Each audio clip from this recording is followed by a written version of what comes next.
The Galactic Confederation had been observing Earth for decades. As humanity neared the cusp of faster-than-light travel, the time had finally come for official first contact. Ambassador Zilith of the arachnid species was chosen to lead the delegation. With her 8 eyes and 6 limbs, she cut an imposing figure, but her mandibles clicked with nervous excitement as their ship entered Earth's orbit. "Approaching the designated meeting point," announced the pilot. "The human representatives are already waiting."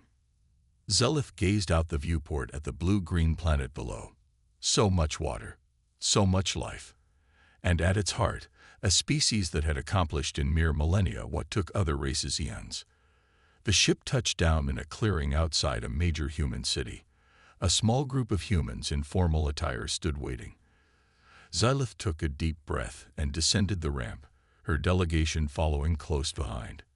"Greetings, people of Earth," she said, her translator converting her clicks and chirps into the human's language.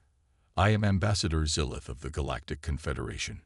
We come in peace and friendship." A human male stepped forward, extending his hand. "Welcome to Earth, Ambassador. I'm David Chen, Secretary General of the United Nations. We're honored to receive you." Zilith hesitated, unsure of the gesture. One of her aides whispered an explanation, and she awkwardly extended a limb to shake the human's hand. "Thank you for your warm welcome," she said. "We have much to discuss." Over the next few days, humans and aliens engaged in a whirlwind of meetings, tours, and cultural exchanges. The Confederation was particularly interested in humanity's rapid technological advancements. "Your progress in genetic engineering is remarkable," Zilith noted during a tour of a research facility. "And your AI systems are surprisingly sophisticated." Dr. Amelia Santos, the lead scientist, beamed with pride. "Thank you, Ambassador. We're always pushing the boundaries of what's possible."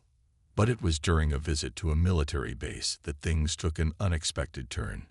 General Marcus Stone was showing the delegation some of Earth's defensive capabilities when Zilith noticed something odd. "What are those?" she asked, pointing to a rack of long metallic objects. "Those? They're just standard-issue rifles," General Stone replied casually. Zilith's compound eyes widened in disbelief. "You mean projectile weapons with chemical propellants?" The general nodded, a hint of pride in his voice. "Yep. Good old-fashioned gunpowder and lead. They've served us well for centuries." Zilith exchanged shocked glances with her aides. The humans were still using such primitive weapons. It seemed absurd. Surely there must be some mistake. "Perhaps," she said carefully, "you could demonstrate one of these rifles for us." General Stone grinned. "I'd be happy to. Follow me to the firing range." As they walked, Zilith's mind raced. The Confederation had long ago abandoned such crude weaponry in favor of energy-based systems. What could the humans possibly see in these outdated tools? Little did she know, this demonstration would be just the beginning of a series of revelations that would challenge everything the Confederation thought they knew about warfare and about humanity itself. The mysterious human weapon. As the alien delegation followed General Stone to the firing range, Zilith couldn't shake her disbelief. Projectile weapons. In this age of interstellar travel, it seemed absurd. The group arrived at an open-air range. Targets stood at various distances, some so far away Zilith could barely make them out. "Now then," General Stone said, picking up one of the rifles. "This here is our standard M401 carbine. Nothing fancy, but she gets the job done." Zilith watched intently as the general loaded a magazine into the weapon. Her sensitive auditory organs picked up the subtle click as it locked into place. "You might want to cover your ears," Stone warned. "It can be quite loud." Before Zilith could respond, the general shouldered the weapon, took aim, and fired. The crack of gunfire echoed across the range, causing the alien delegation to flinch collectively. "Great Scott!" exclaimed Dr. Vornak, the Confederation's weapons specialist. "The projectile. It's supersonic." General Stone nodded, a hint of pride in his voice. That's right. Muzzle velocity of about 3,150 feet per second, or just under 1,000 meters per second for you metric folks. Zilith's mind reeled. The weapon's simplicity belied its effectiveness. No energy cells to charge, no complex targeting systems to calibrate. Just point and shoot. But surely, she said, trying to make sense of it all, such weapons must be terribly inaccurate. And the recoil? The general chuckled. Why don't you try it yourself, Ambassador? See how it feels. Zilith hesitated, then stepped forward. She awkwardly grasped the rifle, its design clearly not made for her alien physiology. Like this, Stone said, adjusting her grip. Now just line up the sights and squeeze the trigger gently. Zilith took a deep breath and fired. The recoil surprised her, but not as much as the result. The target, 100 meters away, now sported a neat hole near its center. Impressive, Dr. Vornak muttered. The kinetic energy transfer is substantial. As the demonstration continued, Zilith's unease grew. These weapons were simple, yes, but also reliable, powerful, and shockingly effective. And if this was what humans considered standard issue, what other surprises did they have in store? The delegation's transport back to the diplomatic compound was subdued. Each alien lost in thought about the implications of what they'd seen. We may have underestimated them, Zilith said quietly to her chief advisor. Their technology might not be as advanced as ours in some areas, but there's an elegance to their solutions. Her advisor nodded gravely. Indeed, and if this is what they show us openly, one must wonder what they keep hidden. As they arrived at the compound, a human aide approached Zilith. Ambassador, I have a message from the United Nations Security Council. They've invited you to observe a joint military exercise tomorrow. Something about demonstrating combined arms tactics. Zilith's mandibles clicked nervously. Very well. Inform them we'll attend. As the aide left, Zilith turned to her team. Prepare yourselves. I have a feeling we're about to see much more than simple rifles. The next day dawned bright and clear. As the alien delegation was escorted to a vast military training ground, tension hung in the air. None of them quite knew what to expect, but all sensed that their understanding of human military capabilities was about to be radically altered. Little did they know, the true shock was yet to come. For the humans were about to reveal a weapon so seemingly ridiculous, yet so terrifyingly effective, that it would change the course of galactic history forever. Demonstration and disbelief. The military training ground sprawled before them, a vast expanse of varied terrain. Hills, forests, and open fields created a diverse landscape perfect for simulating different combat scenarios. Zilith and her team were led to an observation post overlooking the area. General Stone greeted them, along with several other high-ranking officers from various nations. Ambassador, welcome, Stone said. Today, we'll be demonstrating some of our combined arms tactics. But first, we'd like to show you something special. Zilith's antennae twitched with curiosity. Special? How so? Stone grinned. Well, it's a weapon that's unique to Earth, something we've been perfecting for centuries. The general gestured to a group of soldiers standing nearby. They were holding what looked like long tubes with strange bulbous ends. These, Stone said proudly, are our latest shoulder-fired rocket launchers. Dr. Vornak leaned in, his multiple eyes blinking rapidly. Fascinating. Some sort of directed energy weapon. Stone chuckled. Not quite. Watch. At his signal, one of the soldiers stepped forward, shouldered the weapon, and fired. A projectile shot out with a whoosh of smoke and flame, streaking across the field towards a target vehicle. The explosion that followed shook the observation post. When the smoke cleared, the target was a twisted wreck of metal. Zilith's mandibles clicked in shock. That's barbaric. You're using explosives as projectiles. Precisely. Stone nodded. High-explosive anti-tank warheads. capable of penetrating even the toughest armor. The alien delegation exchanged looks of disbelief. Dr. Vornak was the first to speak. But the risks. The potential for collateral damage. Surely you have more precise weapons. Oh, we do, Stone assured him. But sometimes you need raw power. And nothing delivers that quite like a good old rocket launcher. As if to emphasize his point, more soldiers stepped forward. They began firing in sequence, their rockets arcing across the sky to strike various targets. Each explosion sent shockwaves through the air, the concussive force palpable even at a distance. Zilith watched in a mix of horror and fascination. The weapons were crude by Confederation standards, yet undeniably effective. And the humans wielded them with a casual expertise that spoke of long familiarity. But this is just the warm-up, General Stone said, his voice cutting through Zilith's thoughts. Now let's show you how we put it all together.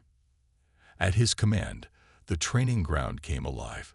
Tanks rumbled into view, their massive guns booming. Infantry squads advanced, rifles crackling. And above it all, the distinctive whump-whump-whump of helicopter rotors filled the air. It was a symphony of destruction, each element working in concert. The tanks provided heavy firepower and mobile cover. Infantry cleared buildings and secured objectives. Helicopters offered air support and rapid transport. And through it all, those terrifying rocket launchers continued to play their part, taking out hardened targets with devastating efficiency. As the exercise concluded, Zilith turned to General Stone. Her voice was quiet, almost reverent. I've never seen anything like this. The coordination, the sheer destructive power. Stone nodded solemnly. War is hell, Ambassador. We don't glorify it. But if we must fight, we make damn sure we're good at it. As the alien delegation prepared to leave, each lost in their own thoughts, none of them noticed the small, inconspicuous drone hovering high above. Its camera captured every moment of their reactions, transmitting the data to watchful eyes far away. In a secure bunker deep beneath the Pentagon, a group of senior officials watched the feed with satisfaction. They took the bait, one said. Hook, line, and sinker. Another nodded. Good. Let them think our primitive weapons are the extent of our capabilities. They're in for quite a surprise when they see what we really have up our sleeve. Little did the aliens know, the true revelation was yet to come. The weapon that would truly astound them, and potentially change the balance of power in the galaxy, was still waiting to be unveiled. Unintended consequences. The days following the military demonstration were a whirlwind of diplomatic meetings and cultural exchanges. But beneath the veneer of friendly cooperation, tension simmered. Zilith found herself constantly distracted, her mind replaying the awesome display of human firepower she had witnessed.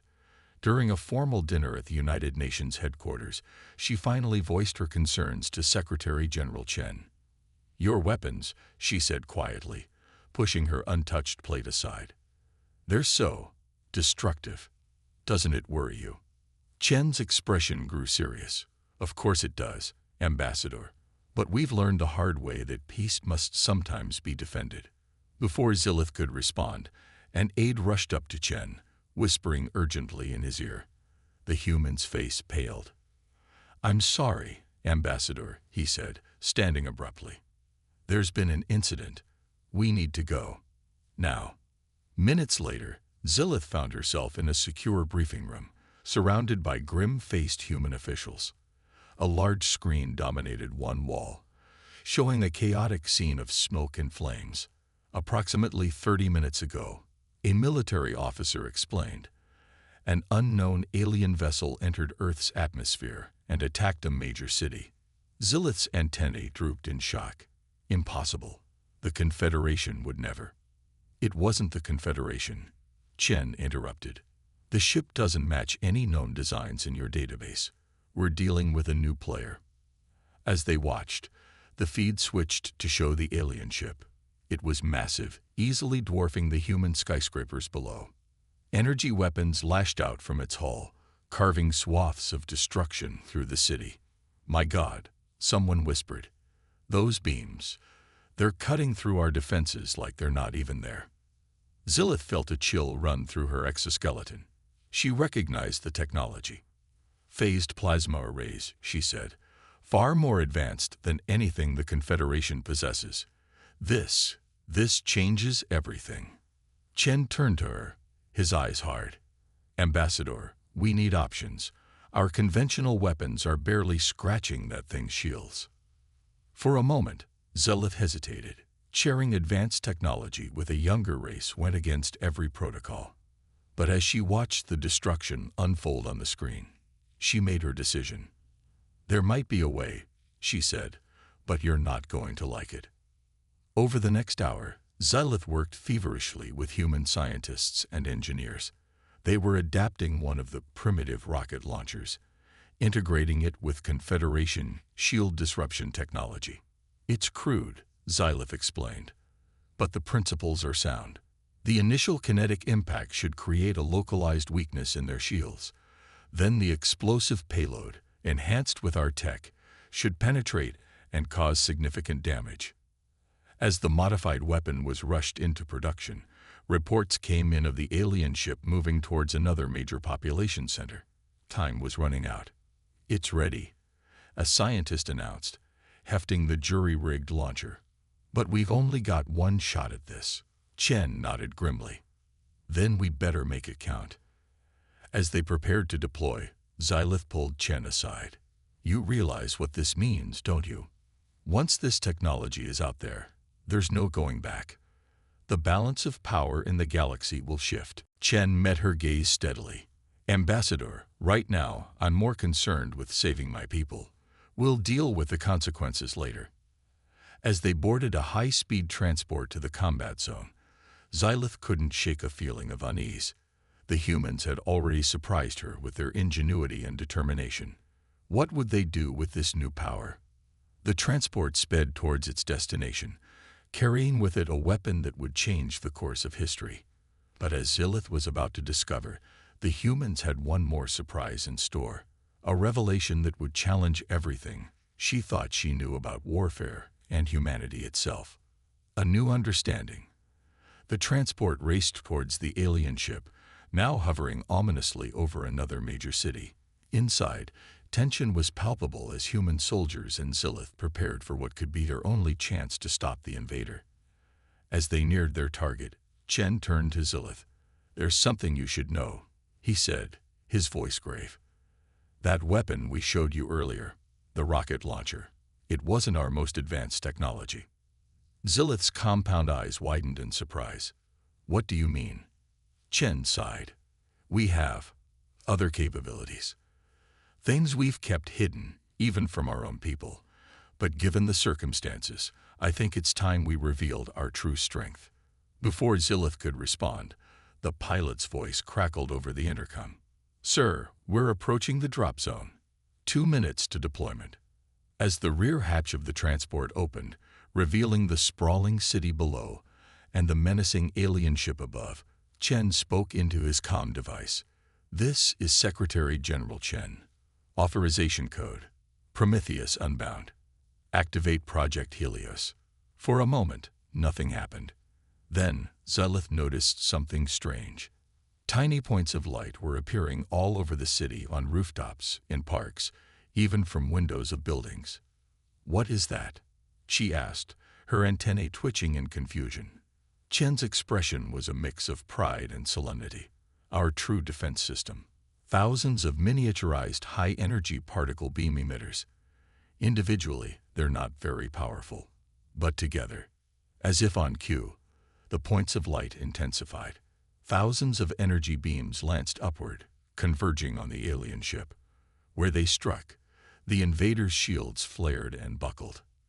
Impossible, Zilith breathed. The power requirements alone. Microfusion reactors, Chen explained. Another little secret we've been keeping. Now, let's finish this. The human soldier with the modified rocket launcher took aim. With the alien ship's shields weakened by the unexpected assault, the launcher's payload struck true. A massive explosion bloomed against the ship's hull, and it began to list in the air. As the invading vessel crashed to the ground, disabled but not destroyed, Xylith turned to Chen, her mind reeling. You've had this capability all along. Why didn't you tell us? Chen's expression was solemn. Because sometimes, Ambassador, the most powerful weapon is the one your enemy doesn't know you have. We hoped we'd never have to use it, but we always prepared for the worst. As they landed near the crash site, Xylith watched human emergency services rush to contain the situation.